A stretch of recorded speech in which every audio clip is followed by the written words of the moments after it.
We've all heard it. Minimalism, the lifestyle that promises more freedom, more clarity, and less stuff. But let's be real. There's a dark side to minimalism that not a lot of people talk about. I know, it sounds a little dramatic, right? But trust me, it's part of the conversation we need to have. First, let's define what we're talking about here. Minimalism is often associated with owning fewer things, living a more intentional life, and prioritizing quality over quantity. It's about creating space for the things that truly matter, whether that's family time or personal growth.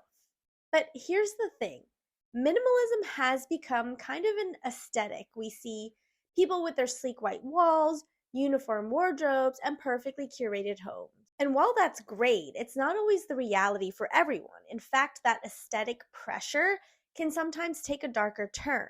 One of the first things that you might encounter in the minimalist world is the pressure to be perfect, and sometimes perfect might cost a pretty penny. I know I've talked about quality over quantity a lot, but I don't mean go out and replace all of your cheap things with expensive things that'll put you in debt.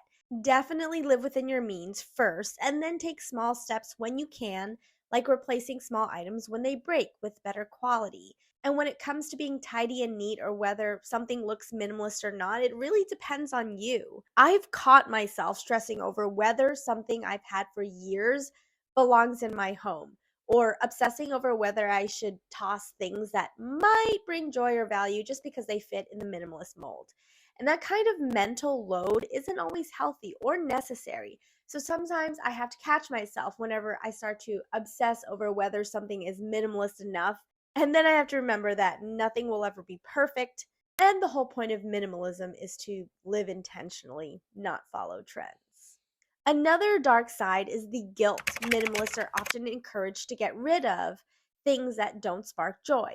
But when we're constantly purging, there's this feeling that everything you own is either wasteful or excessive. I mean, imagine trying to get rid of things that still have some use or sentimental value, but you feel guilty for not following that minimalist rule book. I personally struggled with this a lot in the beginning. Getting rid of things was freeing, sure, but then sometimes I was too hasty to get rid of things that I would break my own rules, like decluttering too much. In fact, just the other day, I was looking for my yellow flowy shorts, and I realized I had donated them back in North Carolina because I decided I didn't like them anymore and immediately regret that decision. And then it happened with a pair of old sandals that were still in good condition. So I think the lesson here is to make sure you know why you're wanting to keep things or get rid of them before you actually do. So I am adding a new rule to the minimalist rule book. Just like the wait a week rule before you buy something, wait a week before you decide to throw something away that you're kind of feeling resistance with. I know that I've said that you should not think about it and just get rid of it. If you feel resistance of throwing something out, maybe it's something that's always been sentimental to you. For me, I used to wear those yellow shorts a lot and decided, oh, I'm moving to New York, new chapter, new shorts. Now, here's something people don't always talk about. Minimalism can have a bit of an elitist vibe.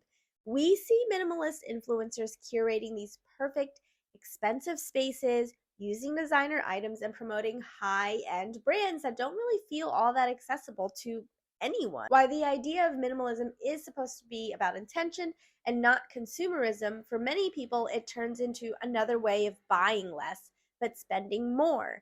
And that creates this weird paradox where minimalism feels less like a sustainable lifestyle and more like a luxury trend. When I had my little luxury studio, I bought everything secondhand besides my couch and mattress, only because I had tested those brands out before and knew they were comfortable. I did try to find used couches, but they were all sunken in or didn't fit my style. I just couldn't justify spending so much money on new, overpriced furniture. Plus, I knew I'd be moving to New York at some point, and I wouldn't feel guilty for selling secondhand furniture versus taking a 50% cut on my new furniture. Minimalism can also lead to an unhealthy obsession with having less. You get caught up in questioning if something adds value or sparks joy, that you end up not making decisions at all, or you just don't think about it and you toss things that are actually useful to you. The pressure to constantly declutter, to purge everything, can lead to mental exhaustion. I've been guilty of this myself, and I realized it stemmed from procrastination caused by fear of failure. For those of you who follow me, you know that I grew up with OCD and was once a hoarder. Hoarding was my way of controlling my environment. As I got older, I became more obsessed with purging things and fell into the trap of decluttering too much. But I noticed that whenever I had certain tasks to get done, I had this sudden urge to declutter, even though I knew most of my stuff was at its bare minimum. I guess the thought of owning less and less made me feel less suffocated by the tasks I needed to get done. So now, whenever I have the urge, I have to remind myself that it's not being intentional to have my work have my undivided attention.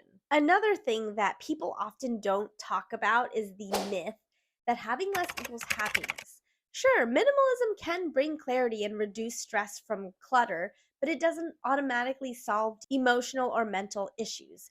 Some people think that if they just declutter their home, they'll instantly feel fulfilled, but that's not how it works. I know people who've gone all in on minimalism only to realize that it didn't fill the void they were hoping it would. It doesn't magically fix loneliness, insecurity, or a lack of purpose. Those things need to be addressed on a deeper level. So, how can we enjoy the benefits of minimalism without falling to its darker traps? The key is balance. And avoid falling into the trap of perfectionism, guilt, or excessive consumption in the name of less. Be intentional with what you keep, understand your values, and don't get caught up in the perfectionism or pressure that often surrounds it. Simple. And that's all I have for today. I want to hear from you. What's your experience with minimalism? Do you love it, or have you experienced some of the dark sides too? Let me know in the comments below, and don't forget to like and subscribe for more tips on how to live more intentionally. See you guys later.